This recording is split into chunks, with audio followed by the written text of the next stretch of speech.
orgulho, dizendo que é proteção, mas por trás das bandeiras só cresce a divisão. O ego fala mais alto quando o poder quer mandar, e quem nunca foi pra guerra é quem manda lutar. Prometeram glória e vitória, mas ninguém falou da dor. Diga não pra guerra, não pro ódio que cegou.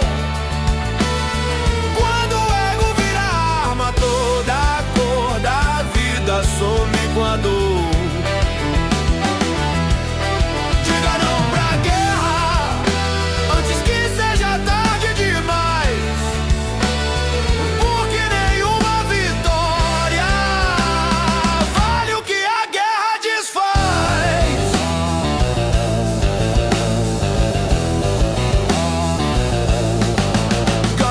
Veste uniforme, intolerância vira lei, a verdade perde espaço quando o medo vira rei. Filhos crescem sem respostas, mães esperando voltar,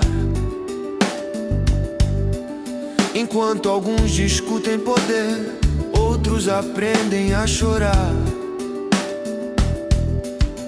Se a paz parece fraca,